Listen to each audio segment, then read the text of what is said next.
have never asked for nor received a pork barrel project for my state, and I'm proud of that. Senator Obama and Senator Clinton have asked for hundreds of millions of dollars.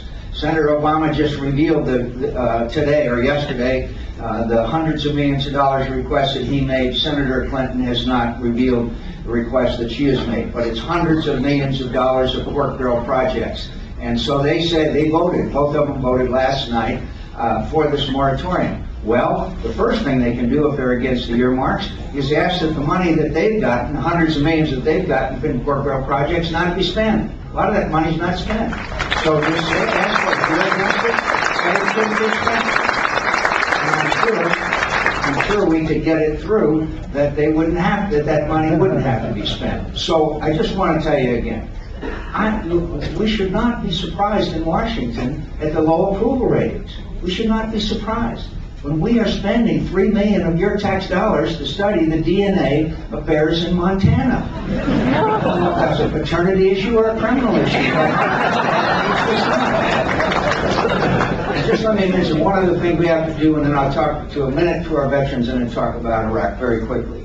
That is our dependence on foreign oil. I'm sure you may have seen the front page of the Philadelphia Inquirer this morning about the gas prices. You know how they've gone up. You know how high that it is. Well, my friends, that is a terrible effect on our economy. Half our trade deficit is the money that we send overseas. $400 billion a year in the form of buying gasoline, oil from foreign countries, and a lot of that money goes to countries that don't like us very much, and some of that money ends up in the hands of terrorist organizations.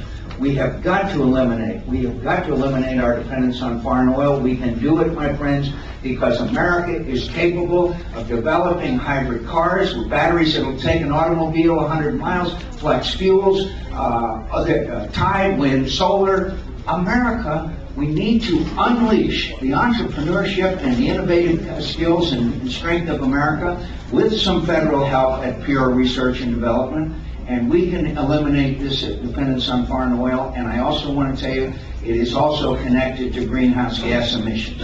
We can debate whether the climate change is real or not. I happen to believe it's real. But suppose that we embrace, I am wrong. Suppose I'm wrong and climate change is not taking place. And we adopt green technologies. And by the way, we can do that in an economically beneficial fashion. The world's largest corporation, General Electric, is developing green technologies as we speak, and they're still making plenty of money. But the point is that we need to have, and by the way, one of them is nuclear power. Nuclear power has to be part of any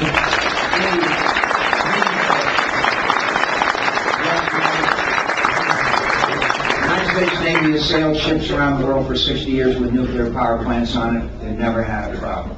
The French, we always love to imitate the French. 80% of their electricity is generated by nuclear power. And by the way, in case you missed it, we now have a pro-American president of France, which shows if you live long enough, anything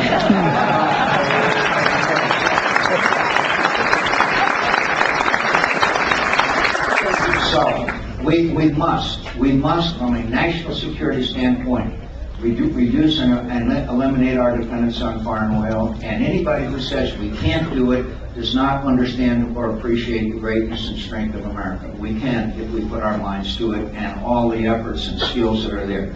Our veterans, I want to talk about your health care for a minute, but I'll wait, and I know it'll come up with a question. Let me just talk to you very briefly about Iraq. My friends, I'm running for president because I want to restore trust and confidence in government. I want to fix Medicare. I want to fix Social Security. I want to stop this pork barrel spending on a whole lot of reasons. The major reason why I want to be president of the United States is because I believe my experience and knowledge and background gives me the judgment to take on the transcendental challenge of the 21st century. That is radical Islamic extremism. This is an evil, as you know, my friends, that is hard for us to encompass. They want to destroy everything we stand for and believe in. You may have seen a couple of weeks ago, Al-Qaeda in Iraq took two mentally disabled young women, put explosive vests on them, sent them into a marketplace, and by remote control detonated those vests. Now, how evil is that? How terrible is that? Well, my friends, if they'll do that in Iraq, what do you think they would do here in the United States of America? So this is a transcendent change. I believe that I can take it on. And as General Petraeus has said, the central battleground is now in Iraq. And if you forget everything that I said to you this morning, please remember this. Al-Qaeda is on the run, but they're not defeated. We saw in the last few days 12 brave young Americans were sacrificed in just a 3-day period. And we have achieved enormous success, but they are still a very viable and tough enemy. And so there's no doubt in my mind that the surge is succeeding. Thank God for General Petraeus, one of the great generals.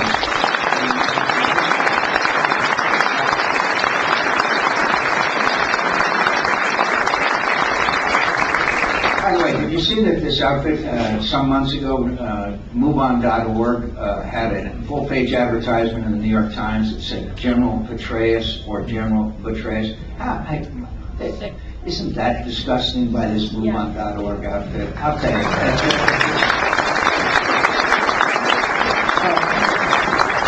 So, my friends, we are succeeding, but we have a way to go. If we set a date for withdrawal, the way Senator Obama and Senator Clinton want us to do, it will be surrender. That means Al-Qaeda will say they beat the United States of America. We will be back with further sacrifice of American blood and treasure. My friends, I understand the frustration of the American people, and you do too.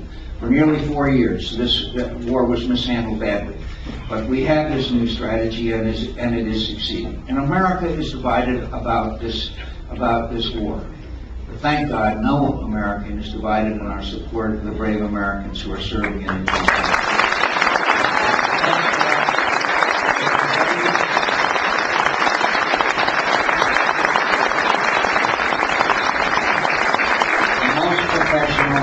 And best equipped of any that we have ever had.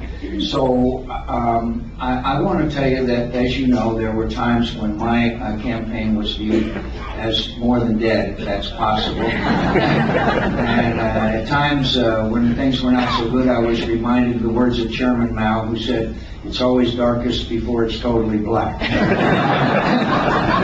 I said at that time, as you may recall, and I'll say it 1,000 times, I would much rather lose a political campaign than lose a war. And I believe that if we lost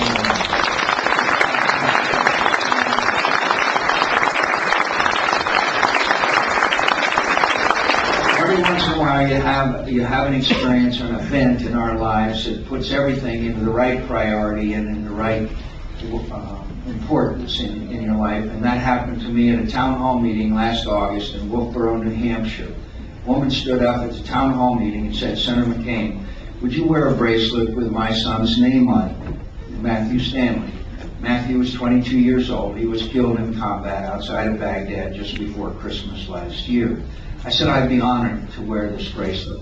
And then she said, "Senator McCain, I just want you to promise me one thing.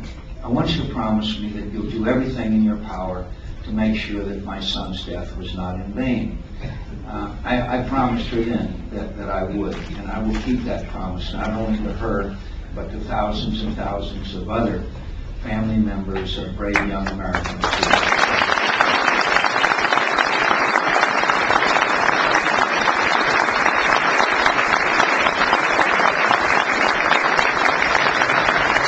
My friends, I'm asking for your vote because I believe that I can inspire a generation of Americans to serve a cause greater than their self-interest.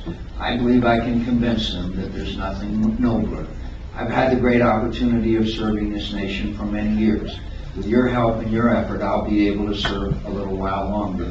And it is a humbling experience to think that it's a possibility that I could be President of the United States. I cannot tell you how humbling it is.